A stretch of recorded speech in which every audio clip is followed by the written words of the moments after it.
Hey guys, welcome back to the channel. Today we're gonna continue with part 2 of the Workbench build. I'm gonna do a few things just to kind of make it a little bit better. This is more like part 1.5, finishing up some things. I'm gonna add some adjustable legs to the table saw end of the Workbench. So join me, let's do it.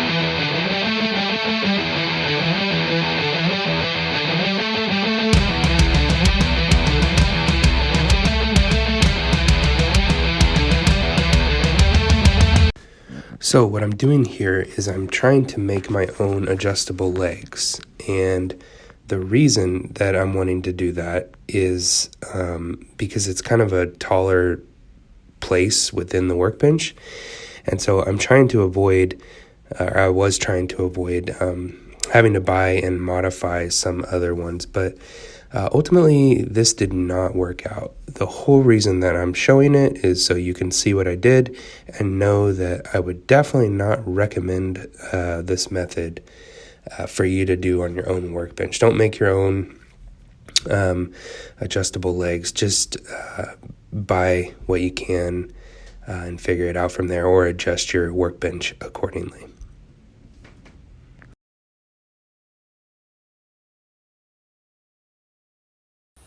Okay, so what I'm going to do is part of this, I'm going to make a slide out for the miter saw, and the other part is going to be a cabinet that I put in. So right now, I'm going to start measuring out and getting this prepped for the miter saw slider that'll come in and out.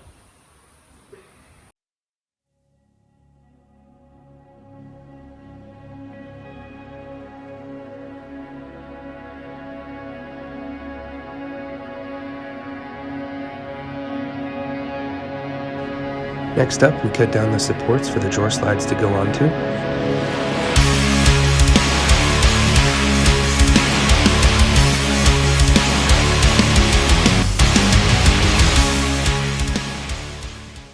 And in this one, what I'm attempting to do here is get everything laid out within the space it's going to go, so that I can know exactly where to put the drawer slides, or where on the inside portion to put the support rather.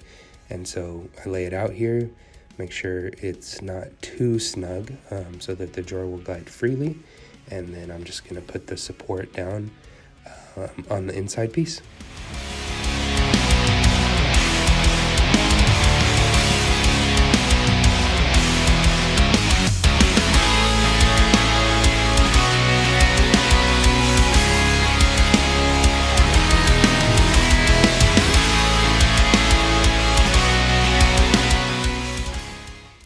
Next up is to put together the actual drawer pan itself, which basically is just a flat piece of MDF with some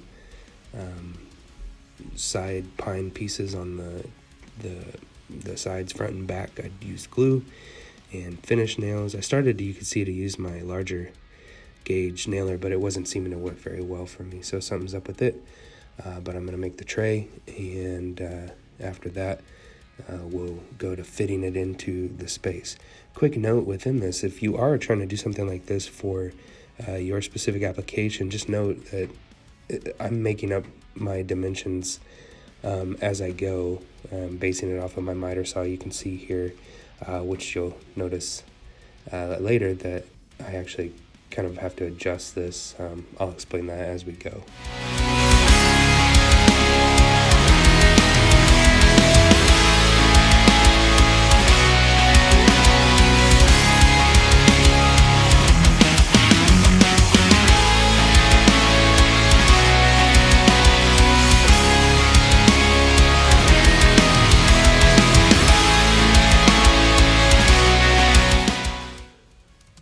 Next, to add some drawer slides to the situation. So basically we've got the tray here, and I'm just lining it up to the front, finding the middle spot there, the center line, and adding them on there. It's a really simple process, the types of drawer slides that I have.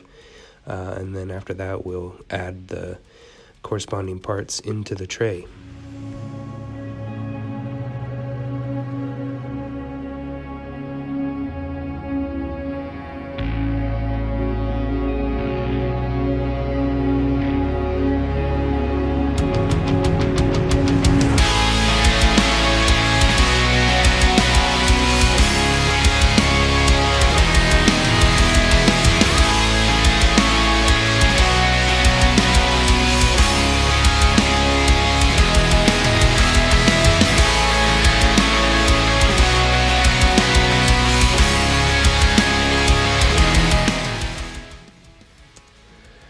So here we are, and putting the tray in, getting the inside support with the drawer slide all squared up and ready for the tray, putting the tray in there, testing it out, and feeling, okay, this is pretty good.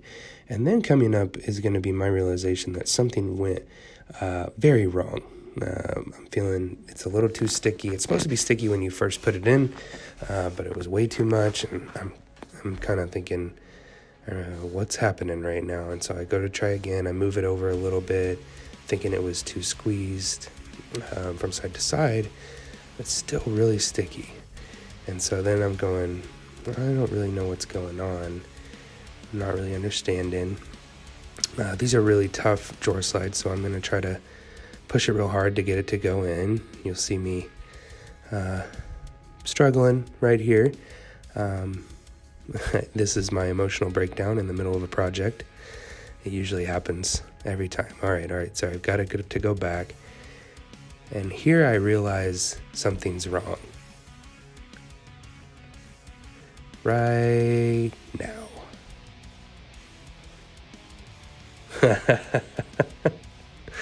So I had to move the drawer slides up. It really wasn't that big of a deal. Got them moved up, and then it slides perfectly.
So let's break it down a little bit.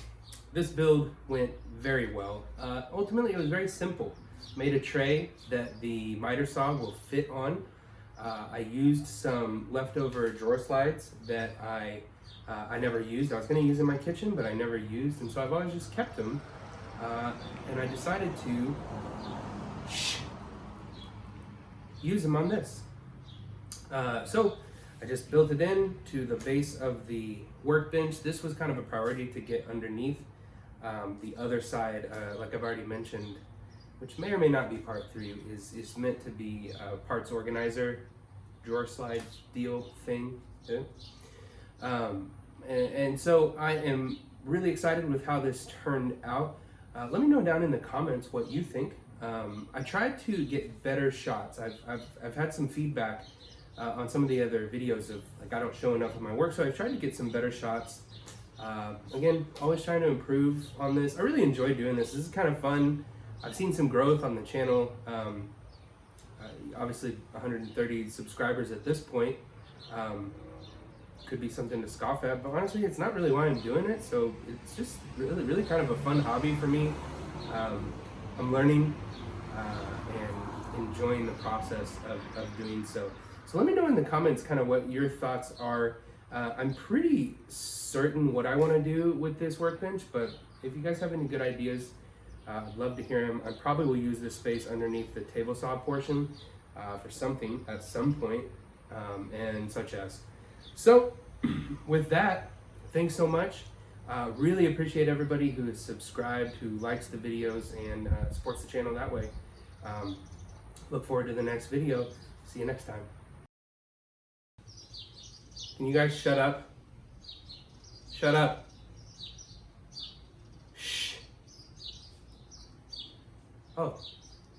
Hello. Oh.